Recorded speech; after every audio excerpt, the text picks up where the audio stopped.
Well, hello racing fans, and a warm welcome to our Gallop TV preview show for Saturday at the Big T Turffontein. Of course, we're racing alongside Hollywoodbets Kenilworth. Both centres have 10 races carded, so it is a bumper day for you, the valued racing fan. And let's see what's on the menu. Well, we'll have a look at the times there.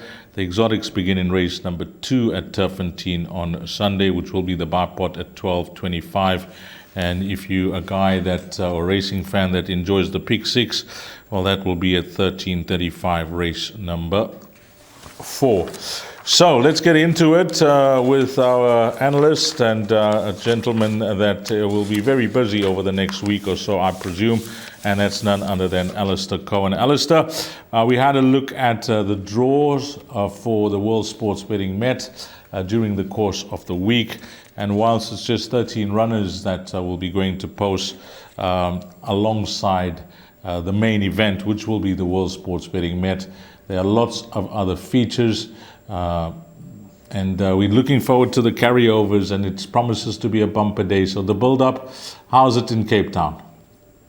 Yeah, the build-up's good. It's obviously the first Cape Town Met that I've been to, World Sports Betting Cape Town Met that I've been to. I've actually been part of the build-up and seen the dynamics at play in Cape Town.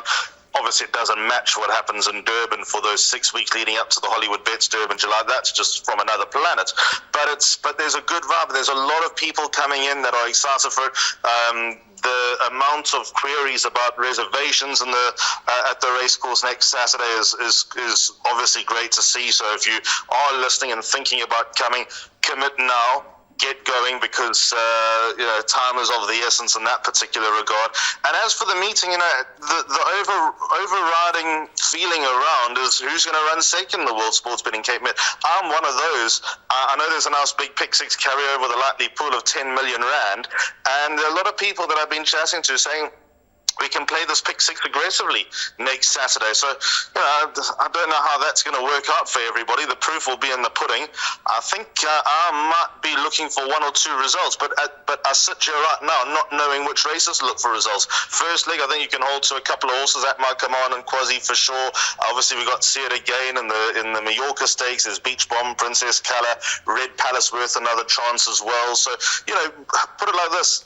If we're going to go field in any race, or you obviously want to kick for touch in a couple of competitive races where it looks like the need is there to do so. If I have more than one leg in the pick six where I go field, I'll be very, very surprised. And I think that's what many people are thinking. So if the perm works out, so let's say hypothetically 576 rand, because it's Met Day and you would have worked out your budget and have an elevated budget for Met Day, there might be a few punters that play it quite aggressively and take it a couple of times, which is good, and hopefully everyone wins.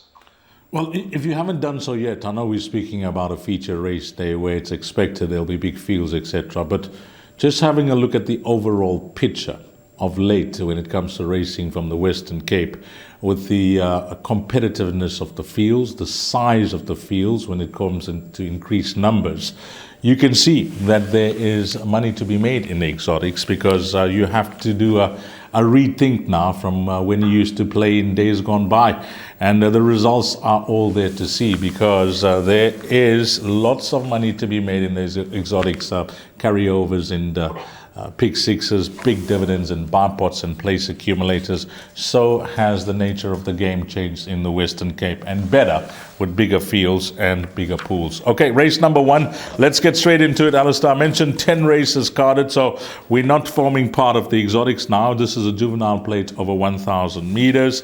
And as always, at the time of recording, give you the horses in single figures. Number 1 is at 28 to 10, 2 at 3 to 1. Number 4 is a scratching.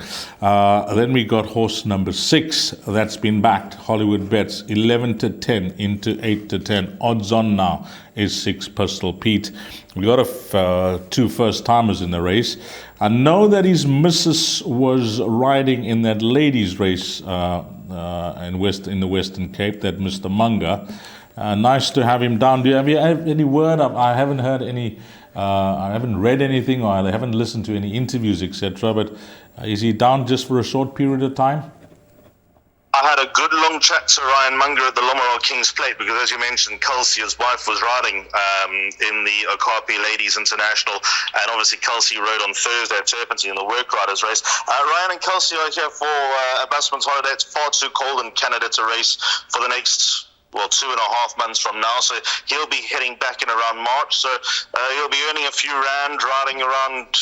He's keen to get around the country, just like Munger did when he was based in South Africa. So for the next 2 months, we've got an extra leg on the ground, extra 2 legs on the ground to ride out, so that's good news, and we'll see how much improvement Ryan's made in his very successful stint in Canada. He really enjoys it out there. He misses home. He first to confess there's no place like South Africa, two polar opposite countries, but he's really enjoyed Canada and enjoyed the success that comes with it. So that answers that question about the jockey on number 5, Master Forester. So looking forward to having Rion Munger back in. With the subject of race number 1 at hand, the support about number 6, Pistol Pete, is noticeable. His win on Tuesday was noticeable.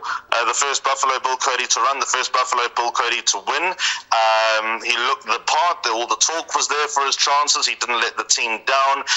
As a result of the win, he goes up 3 kilos to 62.5 kilos on the back of number 6, Pistol Pete. But I think that was probably the most impressive juvenile winner, certainly in Joburg this season. And I think another factor here, Dees, that I think punters need to be cognizant of is there has been a lot of rain around Joburg over the last 10 days or so. We've got away with a few race meetings. Some obviously didn't make the cut with all sorts of delays and cancellations and postponements, etc. But I wonder how fit some of these horses are going to be that haven't run in the space of a month, whereas Pistol Pete has a recent run under the belt. Fitness is certainly not an issue. It's just a matter of whether he's taken the run well enough or not. So I think that's an advantage for number 6, Pistol Pete, if he does take his place. We obviously got to see if Tony Peter will take the positive decision in him running, but I think if he runs, he wins. Well, you need to look sharp, but you need to hear sharp as well. I picked up there, is it Rian or Ryan? It's Ryan, as is what his mother and father call him, but in the jockey room and in the action cricket team that him and I played in with all the other jockeys and Matt DeCock back in the day, James Crawford these days, we affectionately call him Rian, because not an Afrikaans word in his body, but he hangs out with a lot of Afrikaners, and Ryan's difficult for them to say, so a lot of them call him Rian, so that's kind of stuck. Okay, sweet. Race number 1, not part of the exotics, but Pistol Pete. Impressive first time out. Can he go back to back? Race number 2 will kick off the exotics. The Barpot 1225, 1160 meters, and this is a graduation plate. So we'll refer to the best weighted column, but let's get into the betting. Number 1 is at 5-2, number 2 at even money. 3 at 5-2 and 4 at 7-1. The best weighted column is topped by horse number 3, the Africa House. Well clear when you have a look at the figures, 105, and then the next best joint numbers 4 and 2 at 95. But one can safely say that the Africa House, Alistair, earned that rating of 106 when running 4th in the Dingans over 1,600 meters. I don't know if that will be something that will be read into over this minimum trip of 1160. But what I will add, some information. Sereno Mudley actually partnered this horse last time out, and it was an excellent run behind the very strongly fancied Main Defender. Now, he jumped off the horse and he actually told me this, that he mentioned to Sean that this horse needs to be as effective that he can be if he goes over shorter. So it doesn't surprise me that Sean accepted the horse to run over 1160. So read into that, but Sereno, that was his assessment of the way the horse ran last time out over 1,400 meters. Shorter could be better, Alistair. So, Deep, I had a good long look at number 3, the Africa House, because we've got that dynamic at play, plus the fact blinkers are off in a sprint, so he obviously doesn't do too much and able to keep pace on them, hopefully. The fact that he only ran 7 days ago, so he's got the fitness edge over a lot of the other runners. But the biggest thing when I looked at this race, I must confess, I like number 2, Time for Orchids. She didn't get a penalty for her last win. She won like a filly that's got wins in hand. You couldn't be put off by the way she won, although that wasn't a sparkling field. The way she disposed of them was impressive, and we know what she's capable of. So I'm on the side of number 2, Time for Orchids. But with that said, looking at the best weighted column and thinking again about number 3, the Africa House, when you look at him run, there's no doubt that you'll be deceived into thinking that this horse is looking for a mile plus. But when you look at his best runs, the best runs are all over a sprint. His Dingon's run was excellent. His run in the Grand Beck was excellent as well when he stayed on from a long way back. But when he won his debut at the Vaal exactly a year, or just under a year ago, 345 days ago, he looked the part. He's bred to be a sprinter. I can associate with what Sereno's feedback is about number 3, the Africa House. So it looks like a sign of coming back to basics and figuring out number 3, the Africa House. But I have an inkling that even though he runs like he wants a mile, that he's not a miler. So I make him a big danger to number 2, Time for Orchids. I'll put both into the bar pot, and I think that it's a nice exact to catch. I'm not going to pay absolute rockets, but I think that'll be the 1-2 here. 1, 2, 2 and 3, and a race that I'm very interested to see if the jockey's got it spot on with his feedback with the Africa House. Race number 3, place accumulator, 1 o'clock sharp, 2,000 meters. Betting number 1 at 11-2, number 5 at 6-1, number 6 is at 7-2. Then we go on to horse number 7, which is at 7-1. We got an 18-10 shot here, number 8 Crimson Forest, and then 9 is at 4-1. How many horses do we need here in the place accumulator, Alistair? PA's my suggested bet, D's, and I've got 2 horses, a shallow field, long distance fillies and mares maiden plate, so it's just merely an opportunity for someone to get out the maidens, potentially off a low rating and take it from there. 6 and 8 are my numbers, with a strong suggestion for number 8 Crimson Forest under Calvin Habib, who's back on board, this daughter of Silvano. Her penultimate start to Exhale was fair. That was obviously her best run to date, when she went off at 33-1. And then last time against Boy, she ran to the Eiger Sanction. I don't think Eiger Sanction's half a bad horse, and Crimson Forest maintain and confirm that form with a step up in distance. I think that she's ready to win. I think that she's just simply next off the conveyor belt. I have time for number 6, Crystal Maiden, who goes 2,000 meters for the first time. She'll relish the step up in distance, certainly genetically. Johan Janssen van Vuren and Gavin Lorena have been quiet, not banging on the winners by their lofty standards, as a combination, that is. So they'll be hoping for the place's turn to wins this weekend. And I make number 6, Crystal Maiden, a danger. I thought the run of Azaleas for All at the Turffontein on Thursday was a good run when running a place behind the winner, Princess Kesh. So that's the case I've got for number 6, Crystal Maiden. 6 and 8 for me, but 8 Crimson Forest clearly on top. I think we'll double up. Double up in the place accumulator with those two runners in race number 3. The big one, the pick 6, 13:35, 2,000 meters the distance. Betting here, number 1, 9-2. There is anti-post betting support on Hollywoodbets for horse number 3, Thunny Player, 5-2 into 18-10. Then we go on to number 4 at 8-1, 5 at 11-2, number 7 at 5-1, 9 at 5-1, and it's double figures the balance. Well, I was actually hugely surprised the way they came for this horse last time out, number 7, to the rescue. And it wasn't to be for those that put the money down. But nevertheless, when you have a look at the final 400 meters, you'll be encouraged. A horse that now goes over a distance that I think will definitely suit him, just the way he races. He seems to be, one of those horses that's lazy when the starter says go, and then starts, warming up his engine when the race is over. But Thunny Player is possibly the right horse in the race here, Alistair, just the way he's been racing over shorter. The fact that we know, he will get this distance, no doubt. Sereno's very confident, and that's the reason he's up there.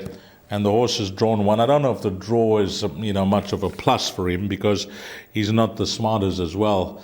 In the early part of the race, he takes a bit of time to warm up. But he's no doubt the horse to beat, number 3, Thunny Player. absolutely. He's a banker in the place accumulator for me. I'm going to keep it open-ended in the pick 6, though, for number 7 to the rescue, just because you can make the same argument distance-wise for number 3, Bunny Player, number 7 to the rescue. But I think the fact that Lorenzo's Yard and the Mano Pandaram and Joburg has been settled out, Sereno Mudley was very, very quickly adapted to the longer straight at Turffontein, just with more regular visits. Obviously, his agents made sure that he spends a lot more time up there, so well done to him. And number 3, Dunny Plate, just to the eye, and much like the Africa House, but I think in totally different terms. To the eye, it looks like this horse is crying out for distance, and this is his first foray over 2,000 metres. So I expect him to be a hard horse to beat. As you say, not too smart in the early stages of the race, so is draw 1 a good thing? Is it a bad thing? I still rather be 1 out of 10 than 10 out of 10. So by virtue of that, he's likely to be a length closer. They're also likely to go a slightly slower pace, so he could end up with very, very close to the run of the race and a good run in transit. So I think everything just points to the son of Vercingetorix as a very, very hard horse to beat. I know in the run to Iger Sanction that Master TikTok has to the rescue hold, but as you say, if you go watch that run again, to the rescue was an eye catch. He completely dropped his bundle at the 400 metres mark. He had an almighty flat spot.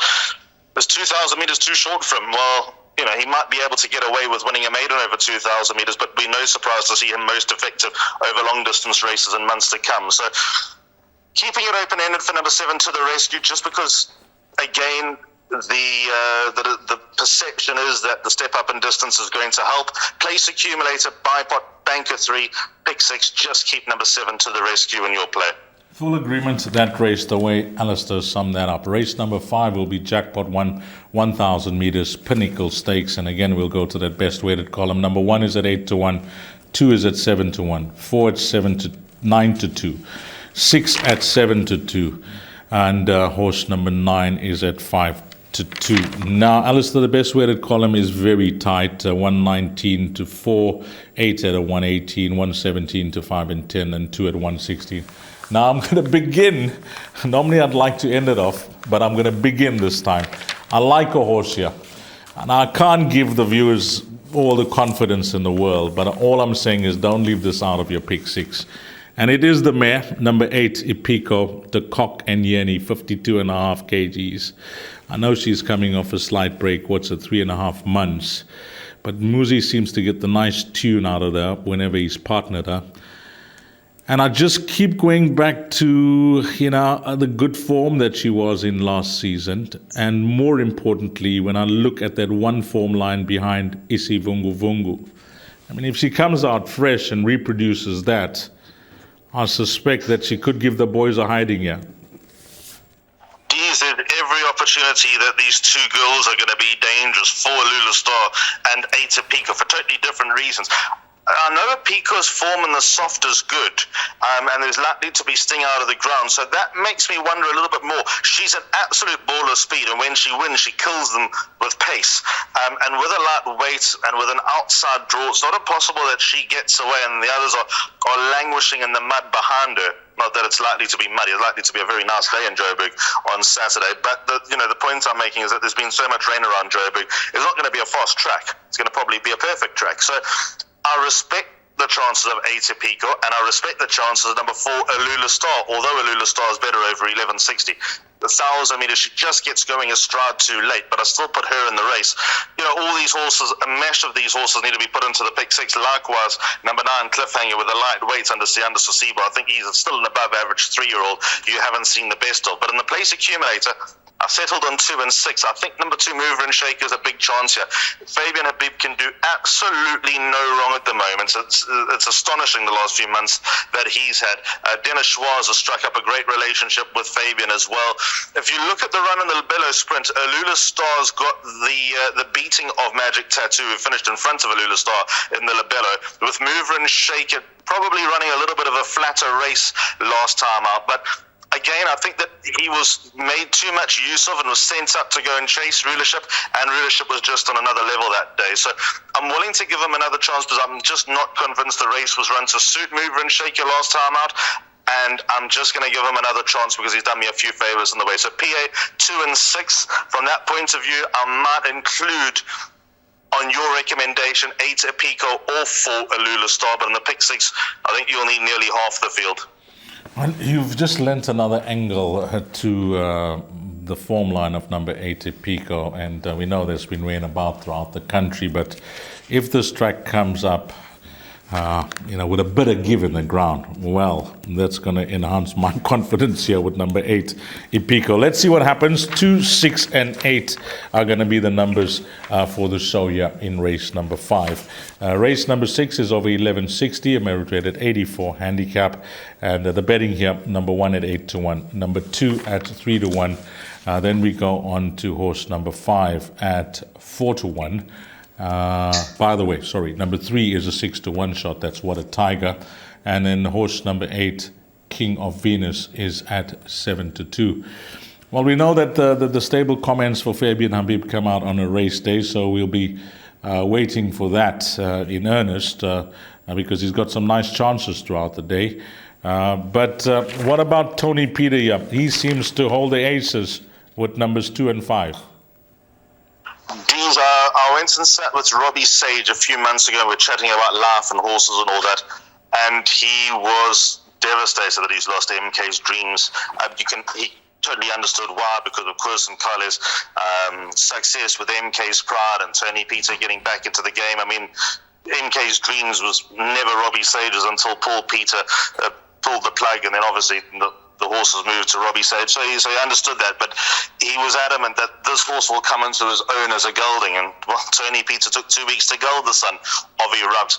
If he's ripe and ready to go, I think that he'll probably win, because we know the first run for Peter can be floodgates open and have a go. Calvin Habib takes a ride. There's a lot to like about the form lines he brings in, because he was very quickly tried at feature race level, or to feature race horses rather. Taylor the Comet won the Ready to Run stakes at Hollywoodbets Durbanville, and Purple Pitcher won the Johnson Workwear Dingons. Super strong form lines, obviously in behind those horses were seriously good horses as well. Biofarmer, who ran second to Taylor the Comet's gone on and done some very good things. Ran a nice race on the wrong track on Thursday at the Turffontein inside track. And obviously horses in and around MK's Dream and the Bloodstock South Africa sales race have gone on and competed very nicely at feature race level. So the case for him is strong. The only reason I backed him up with number 3, What's a Tiger, is not much went right last time out. Came out getting a bump out of the stalls. If you get a bump out the stalls over 1,000 meters, no matter how tame the bump might have been, it's very, very hard to make up that ground. So he's worth another chance, especially going an extra 160 meters. I know his record's better over 1,000 meters, but these days I get the impression that he might be ready to step up in distance and run to the same type of level. So hard to ignore the form of number 3, What's a Tiger, if number 2, MK's Dreams, just a little bit ring rusty. But if there's money on number 2, MK's Dreams, can't beat them, I'm joining them. Yeah, because it is scary to think. I don't have statistics. I haven't done an analysis of the horses that have come first time out to win from Tony Peter, but it must be scary, because I'm thinking if it's not an A, it's definitely a B, the percentage-wise, because they come first up and they win well, and they just continue to win. So well done to the stable. And hopefully this could be another one added to the many horses that they're having success with. Number 2, MK's Dream. Nice comments coming through from Alistair that the horse needed gelding, which he is now. Race number 7, Betway Solo Stakes. It's a listed race over 1160. And here the betting. Well, I think this will be tight if my memory serves me correct. Yep, number 2, 22 to 10. Troppo Veloce. Number 3, Cullinan Blue, 18 to 10. Number 4, One Fell Swoop at 7 to 2. And that is it. It's double figures the ballon. Just for your information, the best weighted column, top by number 2 at a 103, number 3 at 100, and then number 4 at a 93. Those are the 3 horses in single figures. It is tight between the 3 horses. I know that this horse has been kind to Alistair on the show in the past. Number 2, Troppe Veloce. Number 3, Cullinan Blue will definitely have followers. And so will number 4, One Full Scoop. But it's Alistair Cohen's numbers that we're looking at for our Gallop TV preview show. And where do we go in the 7th? It's a banker, D. D's. You spot on about these three, looking the absolute principles, hard to look past them, strong case to make for all of them, all with compelling and good enough to win a listed feature form. But I'm staying loyal to number 2, Troppo Veloce. Although beaten last time, she made such good late gains over 1,000 meters. She's turned the corner under Sean Tarry. I remember being at the Val on in her first run for Tarry, and I didn't particularly like her. I thought she'd need the run. And the way that Sean had presented her and the filly that she had matured into was just noticeable. Then her fourth to Mrs. Browning in the Magnolia, which is now obviously the Carry On Alice Stakes, was a run full of merit, certainly at that level. I know she obviously had the weight on her side, but she still put up a very bold performance. Her win over Virginia Beach was sensational, I thought, showing her clear ability. And then last time, Golden Sickle just got first run on her over 1,000 meters, extra 160 meters. I'm in no doubt who wins the race. So I think number 2, Troppo Veloce, is going to pick up her listed feature. She's just turned into a very smart, young, sprinting filly. The respect I have for number 3, Cullinan Blue, and 4, One Fell Swoop can't be any more evident. Cullinan Blue's looking for a hat-trick of wins. She too, since a break, has completely turned the corner. Weirdly, they met at Hollywoodbets Scottsville on the big sprint day, and the Ellen Robertson and Troppo Veloce finished just in front of number 3, Cullinan Blue, but both of them were out the back door, so I suppose it's hard to get a true gauge on that level of form, but still, I'll stick with number 2, Troppo Veloce. And number 4, One Fell Swoop, has also come into her own. It helps that Chrome Tourmaline Frank to own form at Turffontein on Thursday, so that makes number 4, One Fell Swoop a chance. The ears pricked with her chances, but I just can't shrug off the fact that Troppo Veloce and Cullinan Blue have been running with a lot stronger, and now One Fell Swoop is catching up to that level.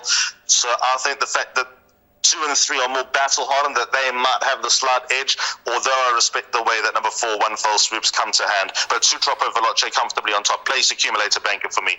Just to add and give you a bit more confidence on that form line behind Golden Sickle, Siasha was third in that race, bolted it, didn't just win for Clinton Binder, that won effortlessly, beating a horse called Cliffhanger. So that form line has held up pretty well behind Golden Sickle. I like your thought process there, Alistair, with number 2, Troppo Veloce. But as you mentioned, respect for numbers 3 and 4. That could be the trifecta of the day if you're looking for a form result and you are following the best weighted column. Race number 8, 1,600 meters. By the way, race number 7, I forgot to mention, I omitted that, will be the start of Jackpot 2 with the 10 races carded. So take note of that. Race 7 at 15:20 will be the start of Jackpot 2. So leg 2 of Jackpot 2 is race number 8 over 1,600 meters. And this is a novice handicap, which basically translates to one-time winners in a handicap. So, number 1, Ryan's Boulevard at 15-10. Number 2, Presley at 5-2. Number 3, Munchkin at 6-1. Then we got horse number 6 at 8-1. Number 8 at 8-1. And it's double figures the balance. So, are you going for the recent maiden winner, or are you going for horses that earn their ratings, but since they haven't won, have dropped down in the ratings, giving them a chance? Because we know that you can achieve your highest merit rating at some stage of your career, especially for these horses that remain one-time winners. It's actually when they win their maiden, and then it's only one way, down, when they stop winning. The reason I say that is because I know that this horse came to the track or to the races with a reputation called Munchkin. And since then, the form of a few of his runs are not bad, but some of them have been terrible runs. I don't know if you're going to read much into that rating of 83 that he was given. I actually thought he was inclined to achieve much more. But as I said, when these horses have now come down in the ratings against horses that have recently won, Alistair, off a 76, who knows?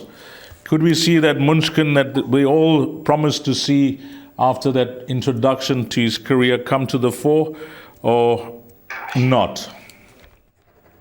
Dees, I'm a little bit nervous about number 3, Munchkin. He's a half-brother to Egyptian Mao, yes, who looks to be most prolific over a mile. So that adds a little bit of hope that this first effort over 1,600 meters will bring out a little bit more, and there were certainly signs of life last time. I think the biggest indication here with this horse, D's, is that he's been so sparingly raced. He made his debut over a year ago, and in that time he'd only had 8 starts, and you can tell stop-start to his career, off 3 months, off another 3 months, off 3 months again. Then he gets into a racing rhythm to get himself fit, and then it all just goes wrong again. So I think, like you, Marcus, probably would suggest that this has been the most frustrating horse in his yard. Not impossible that he bounces back and shows his best, whatever his best might be, because whatever his best is, we haven't seen it yet, and we sadly might never see it the way that he's going about his business. But not impossible that he pops up, but simply on his reputation rather than the form that I see. To answer your first question, which way am I going? I'm going to go with horses whose ratings have dropped because they're battling to win, or horses that are fresh out the maidens. I'm going 1 and 2, horses that are fresh out the maidens with heavy weights, because I think that the likely form that they're going to ultimately carry is going to be better. So number 1, Ryan's Boulevard, although it took him a while to win, another horse who came with quite a big reputation. First run as a gelding, worked to try and beat midwinter win from start to finish. The step up in distance should be no worry, because obviously Hollywood Boulevard was an accomplished mare trained by Charles Laird, once beating Gugu at Turffontein on Empress Palace Charity Mile Race Day, as it was back then. Now Allied Steel Road on a Mission Mile Race Day.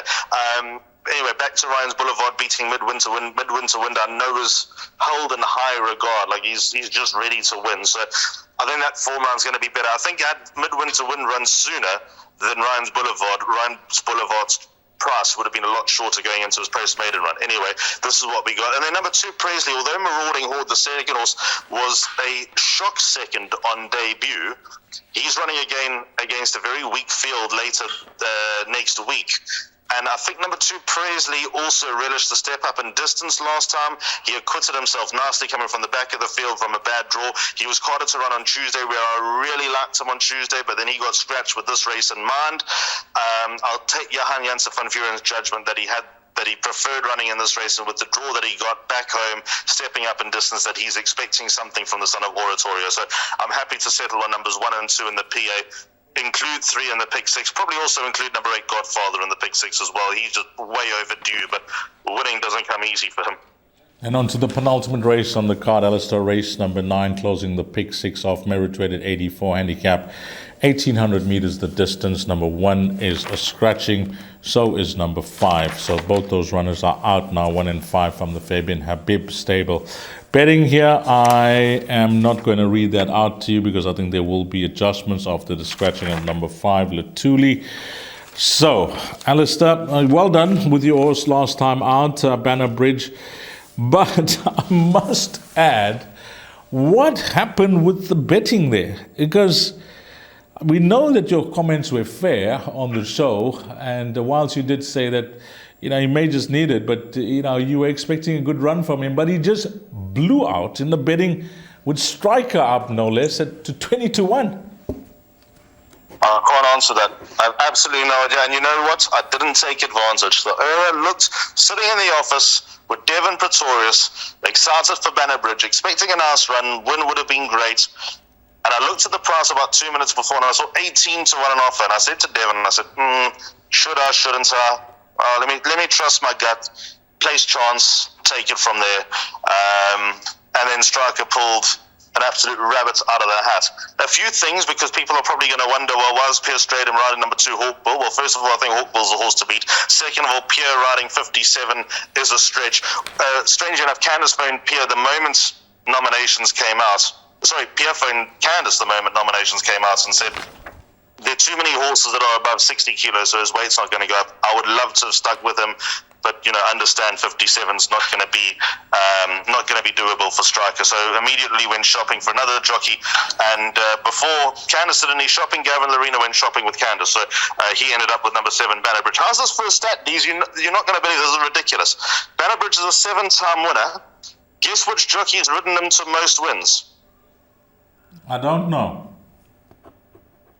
7 different jockeys that won him once, and Gavin Larina's not one of them.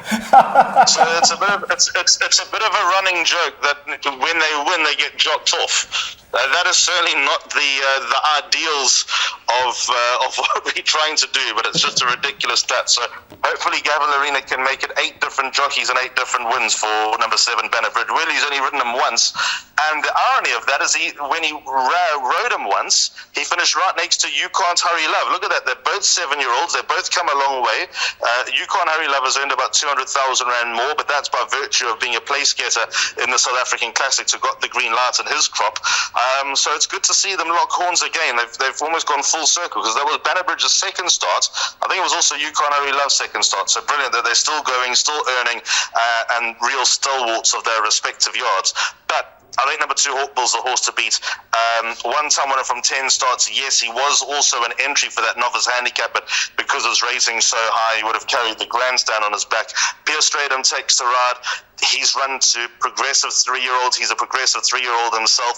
The further he goes, the more he races, the better he'll be. I think that improvement curve that he's on, that You Can't Hurry Love and Banner Bridge are just consistent, real salt-of-the-earth grinders.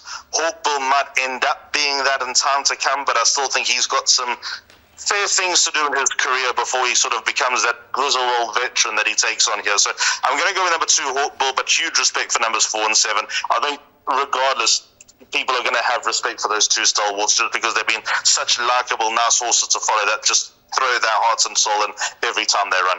Well, you did throw in a name, got the green light into that. Go and have a look at his profile. I mean, Alistair touched on something and it just refreshed my memory. Got the green light, an Equus champion and a Group 1 winning horse at 2, 3 and 4. Go and have a look at his profile with the jockeys. You'd expect star horses to have regular jockeys, not him. Go and have a look at it, pull it up, and you'll see what I mean. But that is a weird statistic that Alistair's given us about number 7, Banner Bridge. And maybe it could be Gavin Larina's first time to win on him. Race number 10, we close things off, is a merit-rated 70 handicap over 1,800 meters. Now, I think the best way to close things off here will be firstly to tell you the betting. Number 1, Kotsu, 18-10. Number 2, 7-1. Number 3, 8-1. Number 4, 9-2. 5 is at 9-2. 6 is at 11-2. And it's double figures, the balance. Yep, I think the best way to end things off will be this way, Alistair. There's 10 races at Hollywoodbets Kenilworth, 10 races at Turffontein. Now, this will be the penultimate race of the day because I just had a look at the time, and Hollywoodbets Kenilworth will be run at 17:30. Are you calling on the day, Alistair? I'm presenting. Brandon will be calling it Hollywoodbets Kenilworth. Okay, Brandon's presenting. Brandon's calling, and Alistair is presenting because we're going to end the day off. It's raining William in Cape Town. Now that is how we're ending things off in race number 10. And how can we get the double? Races 10 at Turffontein into race 10 and Cape Town. End the day off on a high. It's the last 2 races. I'm going to call it the double of the day. Alistair, it doesn't have to be a win bet. It could be a place bet. We don't mind. But do you have something for us here in the 10th? Okay, thank goodness you said it doesn't have to be a win bet, it can be a place bet, because I know you've done the show with Graham already for Hollywoodbets Kenilworth, and I know he's strong on the chances of it's raining William. If this race was part of the pick 6, I would go in with the field because it is wide open. To answer your question, seeing as I can go place bet, I'm going to go with a place on number 5, the maiden Officer in Command, under Ryan Munger for Michael de Kock. I know that he reopposes Eiger Sanction in this race, but when you look closely, there should be very little to choose between them. There's a kilo in favor of Officer in Command. There was a length and a half between them. They should get a lot closer. Officer in Command, I think on the inside track for the first time will help because he's got a nice sharp turn of foot, not the longest lasting turn of foot. So I'm going to go with the maiden as the place chance in this race. 9-2 sounded a little bit skinny for me, but I think that's, because of the nature of the field, that's probably the reflection of where he sticks up. 1 Kudzu, I've got a lot of respect for in the last race. 4 Copper John, I couldn't be more flummoxed by a horse in South Africa at the number 4, Copper John. I don't know what to make of him. Even again, to Banner Bridge, go watch it again. He looked the part the last 400 meters. There's no way that Banner Bridge was going to fend off Copper John. Then, I don't know, he wanders around and then finds again the last 200 meters. I can't explain number 4, Copper John. The day that he unlocks whatever he's got in the locker, he's going to win a few. But he's so hard to watch because he's one of those horses. He's a next-time merchant and there's never been a next time with him. So, yeah, I just don't know what to make of him. But 5 Officer in Command, to answer your question, that's my place bet then. And there's no real value in that. But if we make money with Officer in Command running a place and it's raining William winning, then we winners at the end of the day. That's all that matters. Okay, place on Officer in Command until it's raining William, race number 10. By the way, Graham erred on the side of caution with It's Raining William. He was actually, leaning towards, he didn't tip it, but his danger was Gallic Dream in that race, and I was trying to push him towards number 3, It's Raining William, but he just erred on the side of caution because he said, last time out, the horse seemed to be in the right race as he was in these conditioned races, and he didn't win there. So could it be the same this time around in the graduation plate? So he just erred on the side of caution. But It's Raining William, if it's all we read in black and white, surely he could end things off at Hollywoodbets Kenilworth. But looks like a tough race for Alistair here in race number 10 to close things off. But if you're looking for the roving banker, he likes number 5, Officer in Command. Alistair, you mentioned that it was a bipod that you've given for the show. You want to go through that? Place Accumulator starts at 1 o'clock in race number 3. Yeah, so 6 and 8, Crystal Maiden and Crimson Forest by Banker 3, Dunny Player.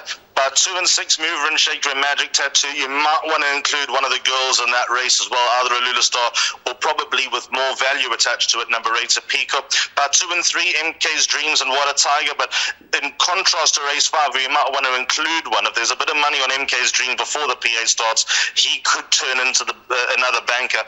By Banker 2, Troppo Veloce. By 1 and 2, Ryan's Boulevard and Presley. And in the final leg, 2 Hawk Bulls, top choice. But huge respect for 4, You Can't Hurry, 11, 7, Banner Bridge as always. Well, we will be chatting to you next week for the Vaal and Turffontein, those midweek race meetings. But after this race meeting on Saturday, there will be no racing in the Western Cape. It's a huge build-up to the big day. And I wish you guys all the best down in the Western Cape, Alistair.